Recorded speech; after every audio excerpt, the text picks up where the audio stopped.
Père, du Fils et du Saint-Esprit. Alors donc c'est le jour très attendu dans ce carême de l'Avent, dans cette carême de Noël, cette préparation à Noël, jour très attendu, la présentation de la Mère de Dieu au Temple. C'est un événement qui pourrait réunir tous les enfants en fait, de la paroisse, si c'était possible.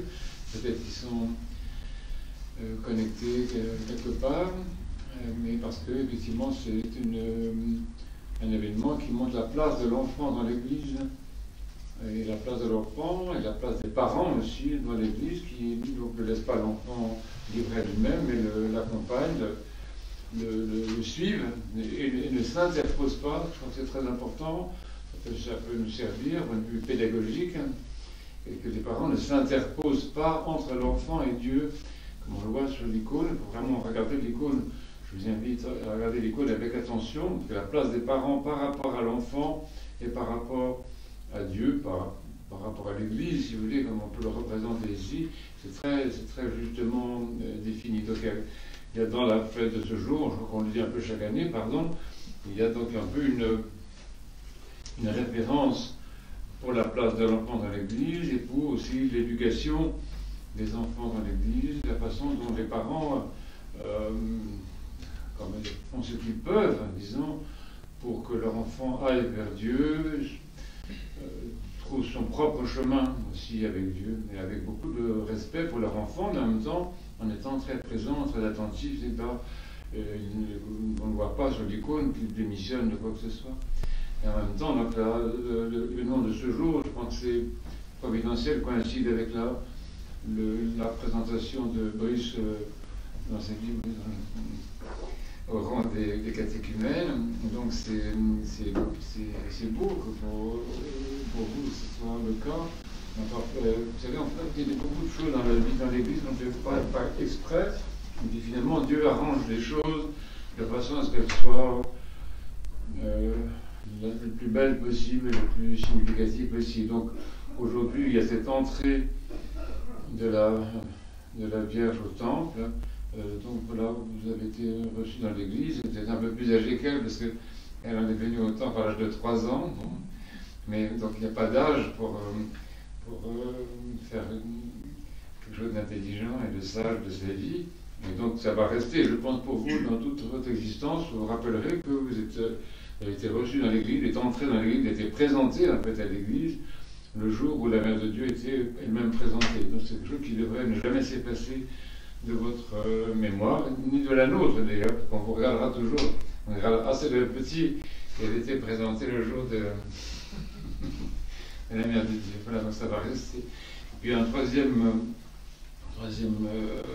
message que je voudrais partager avec vous, c'est le rapport entre cette... c'est pas seulement une fête, cet événement et la situation de la paroisse, de nos églises, dans le contexte actuel, puisque tout ce qui se passe dans l'église, c'est toujours, ça se passe dans l'église, mais ça se passe toujours dans l'église qui est elle-même dans le monde. C'est-à-dire que ça c'est très intéressant, qu'il y a une espèce d'impact des événements ecclésiaux, un impact qui est un impact social, qui est un impact civil, qui est un impact cosmique également. Il ne faut pas penser que ce que nous faisons à l'intérieur de l'Église, surtout maintenant nous sommes confinés, comme on dit, c'est-à-dire confiés pratiquement en dévotion par la situation. Il ne faut pas penser que ça reste simplement entre nous comme ça de manière un peu sectaire. Et grâce à la technologie que Dieu inspire à notre temps, nous échappons à cette sectarisation de l'Église et nous, au contraire, nous développons la conscience que ce qui se fait dans l'Église, c'est fait aussi pour le monde. Donc ça, moi, personnellement, je suis très sensible à ça et je me dis que aujourd'hui, il y a quelque chose qui sauve le monde, vous voyez. Je pense que la place de l'enfant dans l'Église et dans le monde, y compris des enfants massacrés, torturés, humiliés, exploités, comme c'est le cas actuellement dans beaucoup de pays, même pas tellement loin. La place de l'enfant est la place, si vous voulez, de celui qui sauve. Et ce ministère de l'enfant est annoncé par Zacharie, le père de Saint Jean-Baptiste, dans l'évangile de Saint Luc également, que vous connaissez très bien. Zacharie dit, dans cet hymne qui lui est attribué, il dit que, toi, petit enfant, il dit ça à son petit Jean-Baptiste, il dit, voilà, toi, petit enfant, tu annonceras le chemin du Très-Haut, il désigne, en s'adressant à cet enfant, il désigne sa mission dans le monde, dans le peuple d'Israël et dans la société. Là, c'est quelque chose qui est terrible en même temps, parce que la mission de l'enfant dans l'Église, dans l'Église ça va pas trop mal, disons, mais dans le monde, dans la société, c'est une mission qui est effrayante, puisque les enfants sont, parmi beaucoup d'autres sur la terre, sont les créatures les plus tourmentées de ce monde. Et ça, c'est une chose qui est... et donc voilà, une mission qui est en fait la mission d'un être innocent et qui vient dans le monde avec son innocence, avec sa pureté, avec sa virginité, comme c'est le cas, comme on le chante pour la Mère de Dieu, et il arrive dans le monde en fait pour être un innocent tourmenté. Vous allez me dire, mais c'est pas vrai, nos enfants vont très bien. Grâce à Dieu, il y a des tas d'enfants heureux, mais et la mission de l'enfant dans le monde n'est pas facile du tout, et l'enfant est très souvent un otage. Il est un otage dans les familles, il est un otage dans les sociétés, il est un otage dans beaucoup de domaines de la société civile, et même dans l'Église.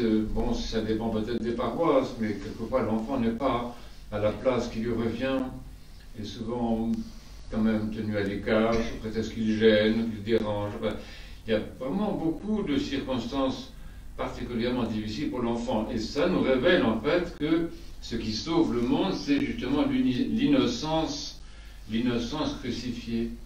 Et c'est pour ça que le Christ, Dieu le Verbe, s'est fait homme. Il aurait pu se faire homme dans un adulte, des grands garçons comme ça, l'homme directement, pof, il serait entré dans sa mission, ça aurait été peut-être plus facile au fond. Bon. Mais finalement, Dieu n'a pas choisi ça. Dieu a choisi de se manifester en tant qu'homme, justement, dans l'enfant. Donc ce choix de l'enfance comme signe du salut, c'est un choix qui soit un peu effrayant, un peu écrasant pour tout le monde, mais en même temps, c'est le choix de Dieu. Nous avons dans ce temps-là, dans la Mère de Dieu, le Christ lui-même. Vous savez que tout de suite après la naissance du Christ, il va être en fait pourchassé absolument. C'est l'enfant. Le Christ, c'est effrayant de penser à ça. Le Christ a été un enfant pourchassé, un enfant persécuté, et comme il a échappé à ça, d'autres ont été massacrés. Enfin, disons, ce mystère de l'enfant, de l'innocent dans le monde, est un mystère qui est un mystère sanglant aussi, oui. Évidemment, cet enfant que nous voyons donc dans son innocence étant quand même celui qui sauve le monde, parce que c'est l'innocence de l'enfant qui empêche que le monde soit complètement perdu. Oui, c'est comme dans les ténèbres, le fait qu'il y ait une lumière allumée, ben, ouf, ça veut dire que les ténèbres ne sont pas complètes. Et le fait qu'il y ait des innocents dans le monde, il n'y a pas que les enfants qui soient innocents. Moi, je connais des grandes personnes, des gens plus âgés que nous, qui sont parfaitement innocents, ça existe. Mais le fait qu'il y ait des innocents dans le monde, c'est ça qui sauve le monde d'être complètement un enfer. Parce que très vite, des situations qui sont vécues dans la société civile, en particulier dans beaucoup de pays que vous connaissez aussi bien que moi, sont des situations qui sont aux portes de l'enfer quand même, aux portes de l'enfer, en tout cas aux portes de la déshumanisation, la dégradation de l'être humain de manière extraordinaire, que ce soit la condition des femmes dans certains cas, des enfants eux-mêmes et même des hommes. Comme dit un écrivain contemporain, ce que l'homme fait à l'homme, c'est au-delà des mots quelquefois. Donc pour que le monde ne soit pas un enfer, ou ne soit pas aux portes de l'enfer en tout cas que le monde ne soit pas totalement perdu, l'innocent à sa place. L'innocent qui met une limite. Il subit l'atrocité, mais dans son innocence, c'est lui qui met une limite à l'atrocité. C'est l'innocent qui empêche que l'horreur du monde devienne totale. C'est pour ça que c'est vraiment très important. Nous avons un grand respect pour les enfants. À chaque fois que nous voyons un petit enfant, à chaque fois que nous baptisons un petit enfant, je m'en parle, c'est pas très gentil pour les grandes personnes, ce que je dis, parce qu'ils disent nous alors, bon. Mais quand même, chaque fois qu'on baptise un petit enfant, on a un espoir extraordinaire. À la fois, nous sommes crucifiés intérieurement, parce que nous savons que son chemin est un chemin de croix, Et en même temps, nous sommes illuminés intérieurement, parce que cet enfant est quelque part l'espoir du monde, vous voyez, l'espoir de la société, l'espoir de l'Église. C'est peut-être ce prophète dont nous avons besoin, c'est peut-être ce saint ou cette sainte dont nous avons besoin. En tout cas, c'est l'innocent dont nous avons besoin. Et c'est cet innocent qui une fois grandi, se manifeste dans le Christ. Au fond, le Christ est un enfant devenu adulte, un enfant innocent devenu adulte, un enfant innocent devenu adulte, et donc justement le tourment de l'innocent justement culmine sur la croix. Et on voit très bien que ce tourment de l'innocent, c'est ça qui sauve. Qu'est-ce que vous voulez? Il n'y a pas autre chose que ça. Pour sauver le monde de l'atrocité, il n'y a pas autre chose que le sacrifice volontaire d'un innocent pour les pécheurs. Et ça, c'est très très important. Donc la Mère de Dieu est très proche de son Fils et son Dieu pour cette raison-là, à cause de son innocence, c'est parce qu'elle participe finalement au mystère de la croix et au mystère du salut du monde, par son innocence qui la met tellement près de son Fils et de son Dieu.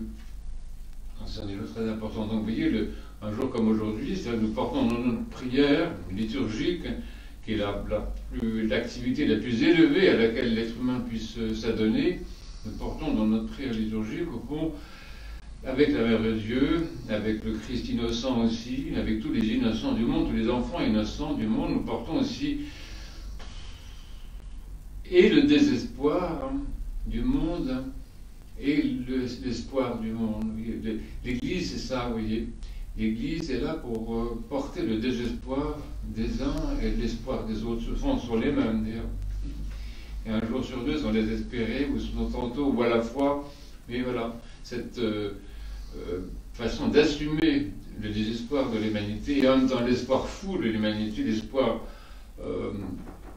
complètement déraisonnable, hein, il est déraisonnable de penser que le monde sera sauvé quand on voit dans quel état il est. On dit c'est pas possible, on s'en sortira jamais, jamais.